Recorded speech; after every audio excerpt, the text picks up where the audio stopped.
We'll stay on theme here. 8 days until the election here in Idaho and across the country, the big midterms. It's a week from tomorrow, and if you missed any of the political action, there's, big election cycle with lawmakers and all the statewide elected leaders. They're all up for vote next week. So if for some reason you missed this, check in on your ballot. Now, one of the big ones, the race for Idaho Lieutenant Governor. And it's an interesting one.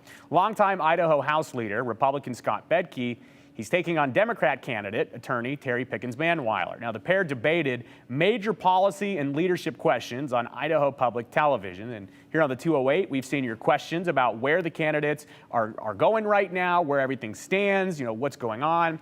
And it's interesting in this race, too. The Idaho Lieutenant Governor, it's a very unique role in Idaho because the Lieutenant Governor in our state, they sort of have the freedom to pick a topic or two that they're going to really make their passion project while they're in office. And Lieutenant Governor, of course, has a lot of other responsibilities in Idaho, but both candidates were asked about their personal priorities and what their emphasis is going to be as Lieutenant Governor. Bedke and Terri Pickens-Manweiler had very different answers.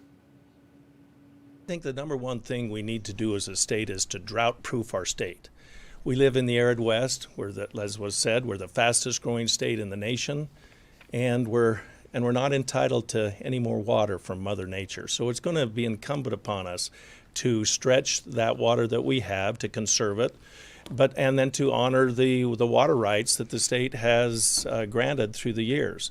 First one is to restore reproductive freedom to this state. That is an issue that has been long important to me. It has been something I have fought decades for.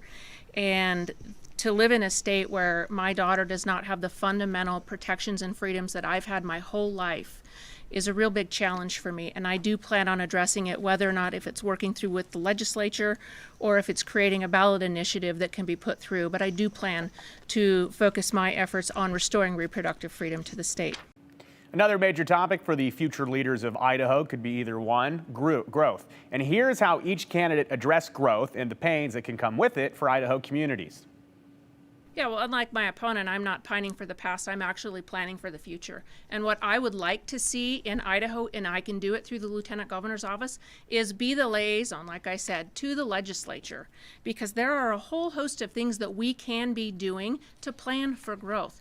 There is no question that Idaho is growing at a rapid pace. The question is in the 20 years that my opponent's been in office, has he properly planned for what's coming the next 20 years? And the answer is no.